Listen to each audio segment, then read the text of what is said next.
What are you laughing at? You think this is funny? You think this is funny? That life is funny? Well, I will give you that. If by funny you mean ridiculous. If by funny you mean absurd. If you mean pointless and ridiculous. You want to know one of the most absurd and pointless and ridiculous things about this life? Philosophy! What a bunch of idiots they are! How dare you waste 1 minute of time studying this utter garbage?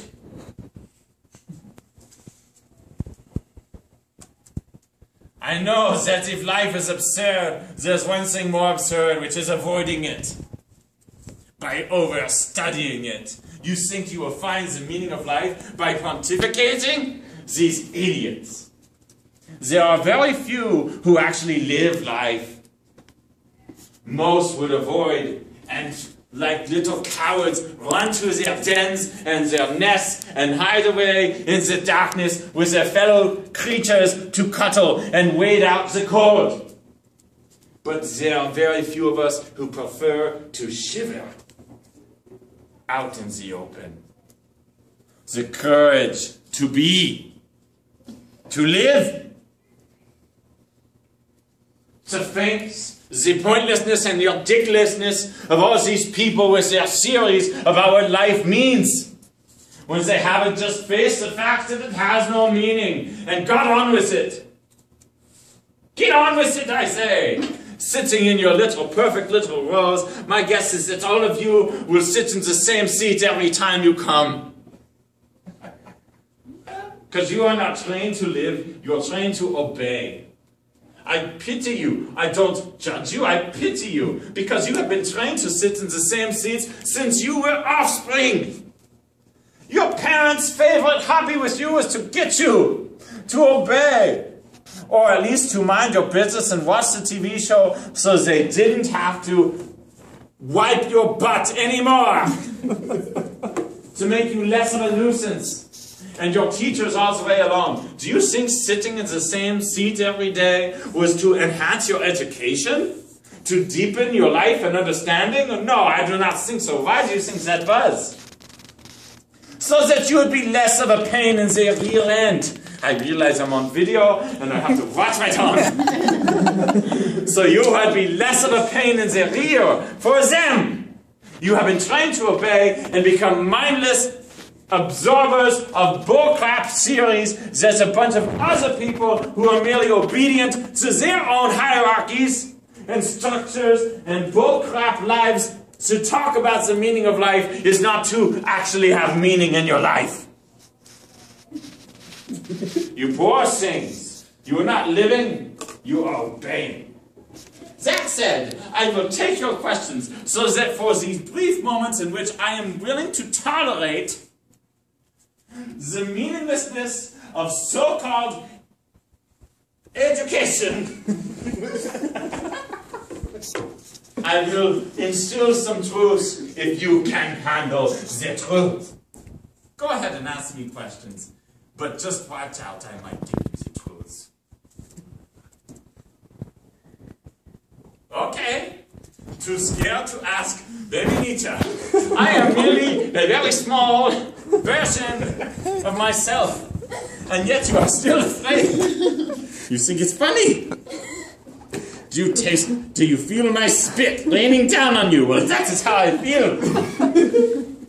Please ask me a question, if you want the truth. What have you been teaching these poor kids, you idiot? Okay, you, mister. Would you have to say that the meaning of life is to just live or just work? Have you been listening at all? Life has no meaning.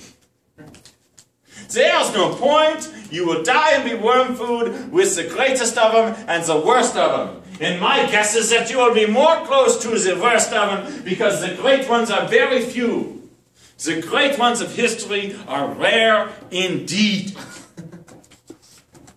1 in a million, tens of millions, has a life that is worth reading about, emulating, being impressed with.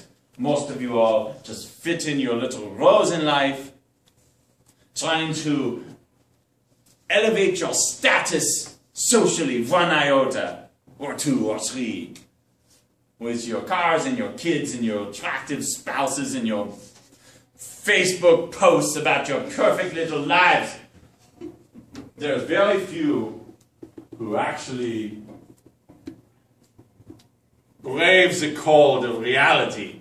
Okay, other questions? So since there's no meaning in life, how exactly do we live, and how do we brave the cold of reality? How do we? You like this word, don't you? We. You want to lump me in with you, as though we are one person. I say we are not one at all. The question is, how do you brave it? And if the answer is you're sitting in the same seat every day in your stupid class taught by this idiot, then I don't care to know about it. And don't lump me in with it. There are very few whose lives I admire at all. Only 1 in a million can be great, like Dennis Rodman or somebody. The rest of you will waste away in nothingness. Yes. With no meaning in life, what's the point? Like, why are we even sitting here? We should just leave and go. And oh yes, I just think go you watch. should. I think you should. That's we the should leave. This truest is our thing. last day of class. We should leave. There's no point in being here. There's no meaning. You should have said this on the first day of class. I would respect you more. Any other questions for baby Nietzsche? Okay, young man. Is there anything positive or happiness? Or anything happy that comes from Comes from your what? view?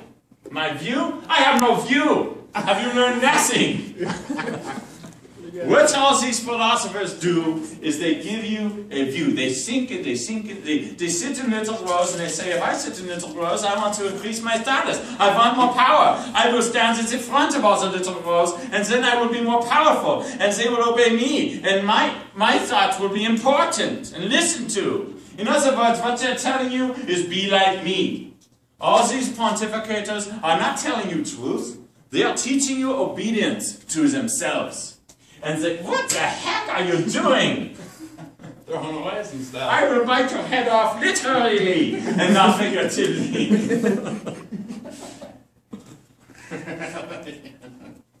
What did I say that? I'm not done with this. The one honest thing done all day, theft. This student has the right to teach you by example that morals are alive. Yes. There's no right and wrong. You have these do not steal, do not kill, as though God wrote that bullcrap. The culture wrote that bullcrap to teach you to obey. Moses did not write it. The culture wrote it. He's part of the organism that he reinforces. Therefore, you obey, not because it is right, but because you are being dutifully obedient so that you might incrementally step up a notch. These rules are not, there is no right and wrong. I am the only one to reveal this, that all morality is a lie. But by studying it, you may learn about the fears of the one who pontificates it. If I tell you, oh, the right thing to do is not to cause harm. What I am telling you is very informative about my own fears. That I am afraid of what? Harm. That I am scared. Don't hurt me is what I am saying. And another thing I'm saying is listen to me. Obey my thoughts. Why? I have told you this. No, I'm not saying this. I'm telling you watch what these philosophers are saying. I have said this. All ethics is autobiography. If I tell you do this and don't do that, what I'm truly saying is be like me. I'm truly trying to make you all in my own mental image so that you will think like me, and by that measure I have more authority over you. It is a sublimated will to power. The only drive in life is the sense of power. So a so-called philosopher comes up with some views and writes them down, and then you read them and attach the word ism, and suddenly you think that is truth. Truth-ism. But I tell you, it's nothing but a bunch of idiots trying to feel important. Do you want the truth? Good luck with that one. Call out to the night sky, what is truth? And you will hear crickets, if you are lucky. And they will chirp to you their truth. They will cheep, cheep, cheep, cheep, cheep, cheep. And what they are saying is, mate with me, mate with me. Exactly what they're saying. What was your question again? The truth. Isms, philosophers. I do not have a view. You said my views. I have no views. I merely have observations about the pettiness of the so-called philosophers and everyone else. And everyone else. Who else has a question for me? Religion, huh? Is that the truth? Do you believe that? Could be. Could be, I suppose. I suppose it's possible. And since it's possible, you will therefore fear hell, and therefore you will hope for heaven and fear hell, mostly fear hell, and therefore what will you do? Obey the man in the funny clothing. You obey the man in the funny clothing because he might be speaking about the truth. In other words, what truth was he speaking all along? Obey me. Look at my funny clothing. Just like the philosopher. Autobiography. Teaching obedience, in other words. It is a phony and sublimated will to power. For this is the only drive in life, the will to power. Let us so far be honest with ourselves. If you think there is right and wrong, look to nature. Yes. How does it go in nature? Do the animals and the creatures in the wild obey right and wrong?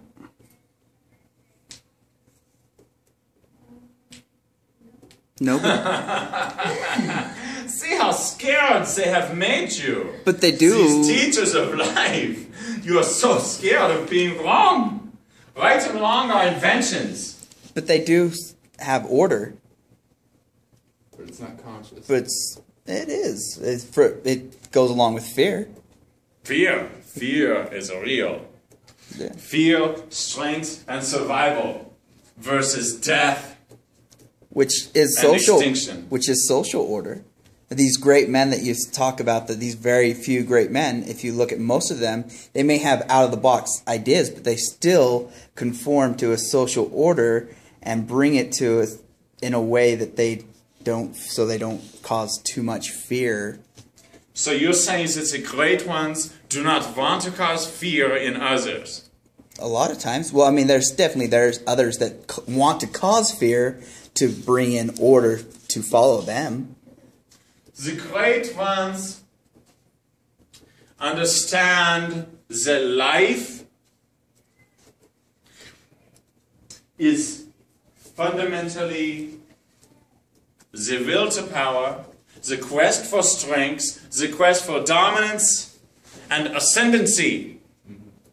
And that nature functions like this, that the strong will eat the weak, so the weak will die. And therefore strength endures, and weaknesses should perish. If you treasure the weakness because you are afraid of suffering, you ask about happiness, like the utilitarians. The utilitarians teach two doctrines, that each of which could not be more false. The first thing they say is that we are equal.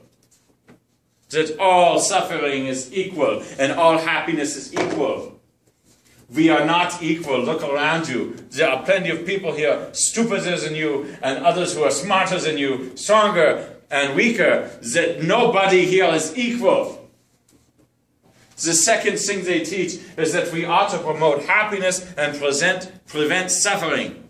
What they are telling you is they want to teach you to be like them. What kind of happiness? English happiness. Which means tea at noon. And in the highest order, a seat in Parliament. Not real happiness, really happiness is not the absence of suffering. Real happiness is the growth of your power. This is what the great ones realize. And that they realize that most of the so-called morals that have been stuffed down your throat about right and wrong are nothing but slave morals.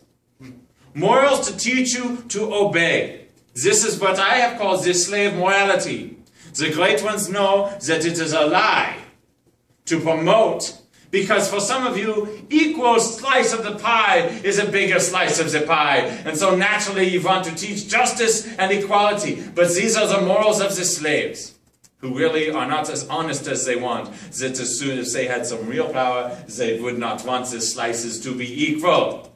They just want the biggest possible slice. And the great one realizes this, and that the ultimate desire is the will to power, and therefore the great ones practice what I call the master morality. And the master morality is that there are no morals except the increase of power. So you would agree with... Does Mr. Napoleon care about the suffering of his victims? No. Or the increase of his power? Yes, sir. So you would agree with Marx as saying that religion is the opium of the masses? Marx taught his own religion of equality, that no one should be greater than another, and we should all own it and be equal. This is another great lying religion of his own. But yes, religion. I have told you the ultimate truth about God, and I cut to the chase. What did I say about God, you young man who's nodding? God is dead. God is dead. And I can already smell it. This is a cause not for mourning, but for celebration, that man may be free to pursue greatness out of his shadow. Other questions for baby Nietzsche? Oh, man. You are too scared of the truth.